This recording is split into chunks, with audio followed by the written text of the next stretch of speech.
Sungguh tak ada perkara yang lebih besar, lebih daripada menghadirkan keredaan Allah Subhanahu Wa Taala dalam kehidupan kita. Dan tak ada jalan untuk hadirkan keredaan Allah lebih dari dengan jalan yang ditunjukkan oleh Nabi sallallahu alaihi wasallam. Maka hari ini kami tiba di sebuah tempat yang sangat penting. Inilah Ma'abdah.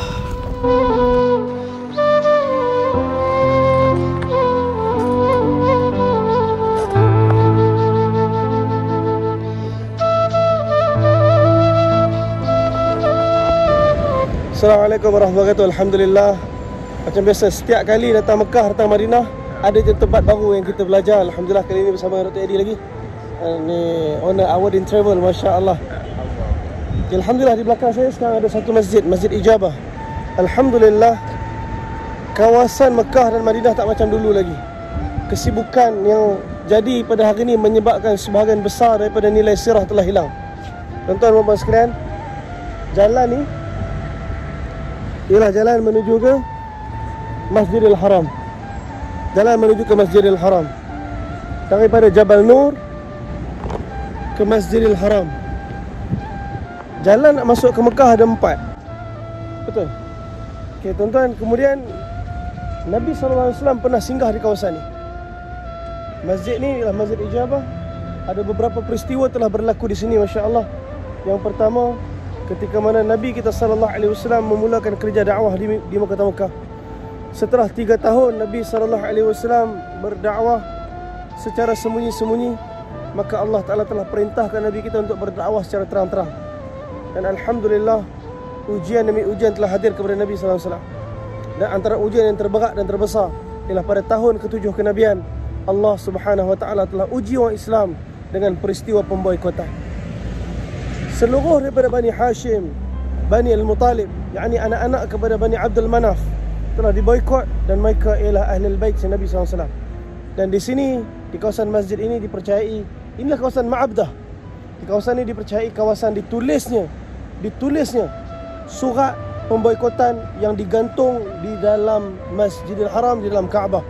Sehinggalah setelah 3 tahun, satu orang daripada Bani Saham telah rasa tak puas hati dengan perjanjian ni, dengan boikot ni, maka dia telah masuk dalam Kaabah dan dapati surat tersebut telah dimakai anai-anai kecuali perkataan Bismillah. Itu peristiwa yang pertama. Peristiwa yang kedua, ketika Fathul Mekah, Nabi SAW masuk bersama dengan 10,000 para sahabat. 4 penjuru telah Nabi SAW agihkan para sahabat, dan Nabi sendiri bersama dengan para sahabat telah singgah dan berehat di sini. Dan di tapak masjid inilah dipercayai Nabi telah pacak bendera Islam sebelum masuk ke Masjidil Haram. Inilah kemenangan. Inna fatahna laka fathan mubina. Ayat ni turun pada tahun ke-6 Hijrah, bulan Zulqa'dah, ketika pulang Hudaybiyah, menandakan kemenangan orang Islam kerana ketaatan kepada Allah dan Rasul. Dan di sini Allah Subhanahu wa taala hadirkan, zahirkan kemenangan ketika hari Fathul Mekah. Peristiwa ketiga yang berlaku ialah di saat Nabi sallallahu alaihi wasallam hadir ketika Hajjatul Wida, haji pertama dan terakhir Nabi sallallahu alaihi wasallam. Tuan-tuan dan puan dirahmati oleh Allah Subhanahu wa taala, sempurna selesai Nabi buat haji, Nabi nak balik ke kota Madinah. Nabi SAW sekali lagi telah bina kemah di sini, dan Nabi sallallahu alaihi wasallam telah bermalam di sini, tunaikan 2 waktu salat di sini sebelum esoknya pada hari ke-14 Zulhijjah Nabi masuk ke Masjidil Haram untuk Nabi tunaikan tawaf wada, dan Nabi SAW kembali ke kota Madinah. Subhanallah, banyak tempat sirah yang sebenarnya hari ini sepatutnya saya dan tuan-tuan hadir untuk kita telusuri cinta dan jejak Nabi SAW. Semoga Allah Ta'ala buka dan lapangkan hati kita semua untuk menjadi orang yang benar-benar mencintai Nabi, dan orang menjejak sirah Nabi, dan orang yang hidup bersama kehidupan Nabi. Nabi SAW tak wafat. Seandainya kita hidupkan kehidupan Nabi dalam kehidupan kita, mata Nabi hadirlah mata kita, mulut Nabi, jadikan percakapan-percakapan kita seperti percakapan Nabi, akhlak kita seperti akhlak Nabi. Semoga asbab kita hidayah Allah sebarkan seluruh alam, insya-Allah. Dr. Eddie apa-apa nak cakap, insya-Allah. Ni orang yang masya-Allah Allah Taala pilih buat dakwah di kota Mekah, Madinah, Jeddah. Moga Allah Taala mudahkan. Insya-Allah malam ni bersama kami juga kami nak pergi ziarah makam Sayyidina Abdullah bin Umar radhiyallahu anhu, berkaitan dengan sini insya-Allah. Kita jumpa dengan video yang seterusnya nanti insyaAllah. Assalamualaikum warahmatullahi wabarakatuh.